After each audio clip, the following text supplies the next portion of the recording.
تحياتي لكل اخواتي واخواتي الاهلاويه في كل مكان، يا رب تكونوا بصحه وبسعاده وفي امان.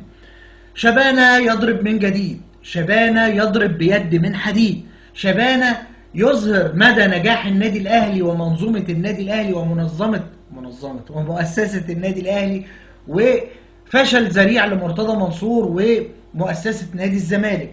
والفرق ما بين النادي الاهلي وما بين الكابتن محمود الخطيب اللي بأدبه واخلاقه واحترامه هو عامل من عوامل نجاح النادي الاهلي. على الجانب الاخر وعلى النقيض تماما مرتضى منصور وتصديره للمشاكل بشكل يومي لنادي الزمالك وللاعلام الرياضي والمصر كلها، وشوه سمعتنا وشوه يعني منظرنا في الداخل وفي الخارج. مرتضى منصور اللي ما وراهوش غير قيل وقال، وما وراهوش غير المظلوميه، ويرجع فريرة ويجيب فريرة، يشتم فريرة، يقول على اللعيبه بتاعته بتشرب حشيش، يقول على اللعيبه بتاعته انها بتتناول منشطات، يقول على اللعيبه بتاعته انها بتنام مع ستات. كل ده بيقوله مرتضى منصور واكتر كمان، وكمان ما بيتركش حتى ناديه وحتى جماهير ناديه بيشتمهم وبيقول لهم انا مش شغال عندكم، يلي امك يلي ابوك يلي جابوك الى اخره. بالامس شبانه قال ان النادي الاهلي خد 10 مليون جنيه وهو حاطط رجل على رجل كده باشا. 10 مليون جنيه. لعمرنا سمعنا النادي الاهلي متصدر للصحف ان هو بيعاني من ازمه ماليه، ان هو مفلس، انه عليه فلوس، ان عليه مديونيات الى اخره. وضرب مثل بالكابتن محمود الخطيب ووصفه ان هو زي الجمل اللي صابر وعنده صبر ايوب على الاهانات اللي بتوجه اليه من عشرات السنين ومن يعني فتره طويله. مرتضى منصور يعني لا يكل ولا يمل من الشتيمه والاهانه والتطاول على رمز من رموز الدوله وعلى شخص كابتن محمود الخطيب المحترم اللي عمره ما تناول اي شخص باي شيء خارج او اي شيء يعني بعيدا عن سلوك النادي الاهلي وعن احترام النادي الاهلي. تعالوا نطلع ونسمع ونشوف شبانه وهو بيقدم مرتضى منصور وهزاز الرؤوس، وبيوصف او بيعمل مقارنه، مع ان المقارنه ظالمه للكابتن الخطيب، ولكن هو بيعمل مقارنه ما بين واحد بيعمل عظمه وواحد تاني بيعمل يعني مشاكل ومصايب وكوارث في ناديه. واحد بيجيب لناديه اكبر عوائد واكبر دخل في تاريخ الرياضه المصريه، واحد تاني بيصدر ل يعني ناديه المشاكل والمصايب والقواضي والمحاكم الى اخره. تعالوا نطلع ونسمع ونشوف شبانه قال ايه، وتعالوا لي تاني عشان نكمل الفيديو بتاعنا. بس ما تنساش اخويا وحبيبي الاهلاوي تدعمنا بلايك وشير الفيديو. اول مره تشوفني، اول مره تخش قناتي، تشترك في القناه وتفعل زر الجرس وتختار كل الاشعارات عشان ما يفوتكش اي فيديو بينزل على قناتنا قناه الاهلاويه على اليوتيوب. تعالوا نطلع ونسمع ونشوف شبانه قال ايه ونرجع نكمل كلامنا. يلا بينا. عايز اتكلم على الكابتن محمود الخطيب تحديدا، وانا قصدت اسال الكابتن اسامه عليه، بس اسامه حسني لعيب طول عمره، بني ادم خجول، وطبعا الكابتن محمود حماه يعني والد زوجته، فهو عشان يتكلم عنه بيبقى في قمه احراجه يعني. بس انا حابب اتكلم على محمود الخطيب مع حفظ الالقاب طبعا، لان هو شخصيه عظيمه. لما تجرد من اللقب قيمته فوق كل شيء، فوق كل الالقاب يعني. محمود الخطيب عارفين يعني الجمل، هو كابتن محمود الخطيب عامل زي الجمل كده، تحمل حاجات كتيره جدا، والحقيقه حط دايما قيمه النادي الاهلي فوق اي حاجه. اي حد مكان الكابتن محمود الخطيب لا يمكن كان هيقبل اللي بيتقال عليه، وهيعمل اي مواقف بشكل او باخر. انما قوه شخصيه محمود الخطيب في انه سكت. جرب كده حد يتطاول عليك مره واثنين وشوف رد فعلك ازاي. طب وثلاثه، طب هتسكت، طب والرابعه هتجزم الغيظ، طب والخمسه والسته والثامنه والعشره والعشرين والثلاثين والخمسين والسبعين والثمانين والمية والالف. صعبه جدا ان انت تسكت، وصعب جدا ان الراجل ده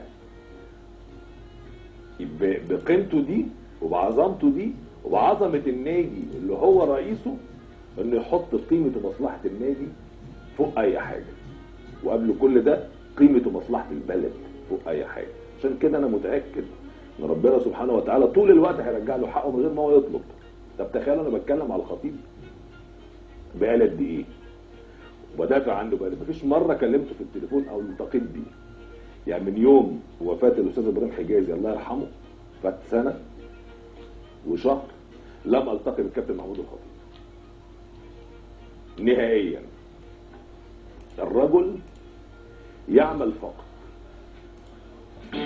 يعمل فقط، عشان كده يستحق الشكر الحقيقه كابتن محمود الخطيب تحديدا، طبعا مع مجلس ادارته ومع الاداره الفنيه للاهلي، مع الناس اللي بتشتغل، مع خليه النحل، لانه هذا التشريف اللي شفناه النهارده في المغرب في افتتاح كاس العالم، وكل الدنيا شافت المباراه وكل الدنيا هتكتب عن النادي الاهلي وعظمته، وراه اداره قويه بيقودها هذا الرجل اسطوره الكره المصريه كابتن محمود الخطيب.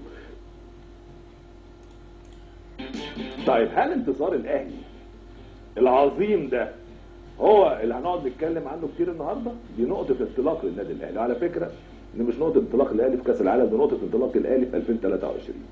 الاهلي عنده كاس عالم، عنده دوري ابطال افريقيا، عنده استعدادات للدوري السوبر الافريقي اللي مفترض ينطلق في العام المقبل. طب هل يجوز لي اعمل مقارنه؟ يعني من حقي اعمل المقارنه؟ وهل المقارنه دي لما تتعمل علشان خاطر نبان ان الاهلي في حته والزمالك في حته، ولا اقول ان في كفتين قريبين من بعض مفترض، بس ليه ده طاير وده بعيد قوي؟ حتى ده هو بيخسر طاير طول الوقت.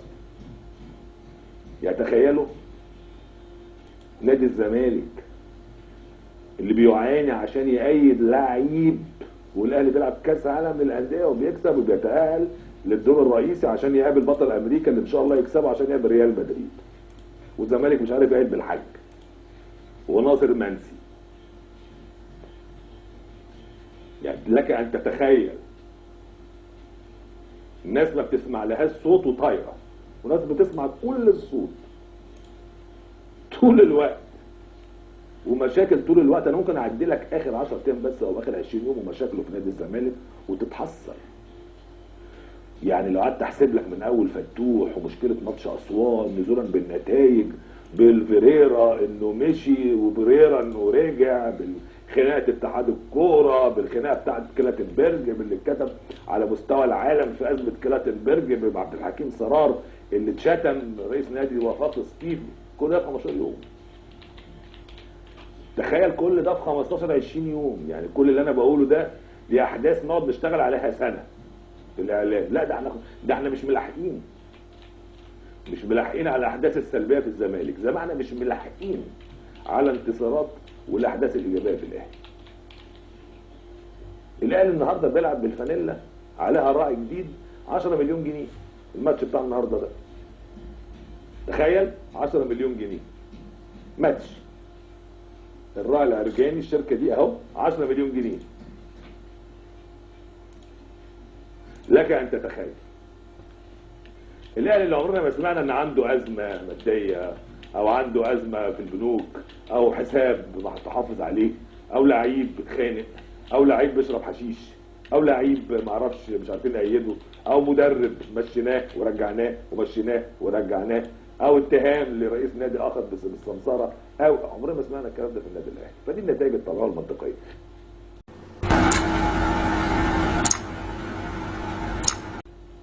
كلام عقلاني وكلام منطقي، على الرغم ان شبانه زملكاوي، على الرغم ان شبانه عضو عامل في نادي الزمالك، على الرغم ان شبانه له عضويه في نادي الزمالك، على الرغم ان شبانه هو زملكاوي وزملكاوي جدا، الا انه حقاني جدا، بيقول الحق وبيقول اللي بيمليه عليه ضميره. الراجل شايف ان النادي الاهلي منظومه ناجحه ومؤسسه ناجحه، وان هو كابتن خطيب ما بيدخرش اي وقت او اي جهد في خدمه ناديه، على النقيض تماما. واحد زي مرتضى منصور ما بيعملش اي حاجه غير شتايم وسباب وجايب الاهانه لناديه ولجماهيره ولاعلامه وللدوله المصريه.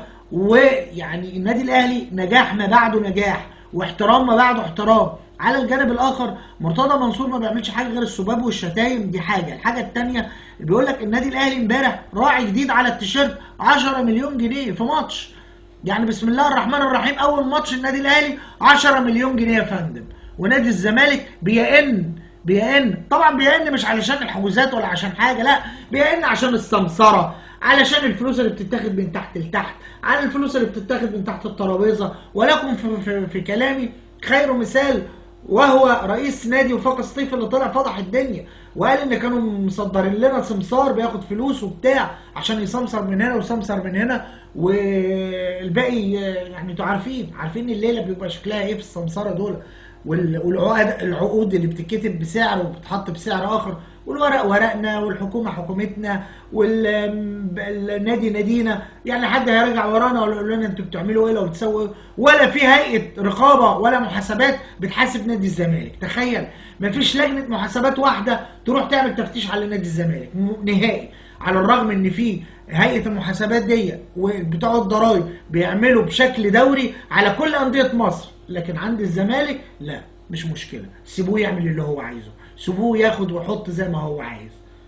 فشبانه اوضح الفرق ما بين الكابتن الخطيب المحترم الراقي اللي يعني ما بيدخرش وقته ولا جهده ولا صحته في خدمه نادي الاهلي، والجانب الاخر مرتضى منصور اللي بيعمل كل ما هو موبقات وكل هو ما يعني خارج الاحترام وخارج منظومه الرياضه، علشان بس يعلي من رفعه نفسه ومن شأن نفسه هو واولاده فقط. احنا بنشكر شبانه، بنشكره على انه بيقول كلمه الحق ولا يعني يخاف من لومه لائم، وما بيخافش من حد ولا بيخافش من هزاز الرؤوس ولا من النقد اللاذع، وبيقول كلام يعني محترم وكلام يحترم من شخص محترم.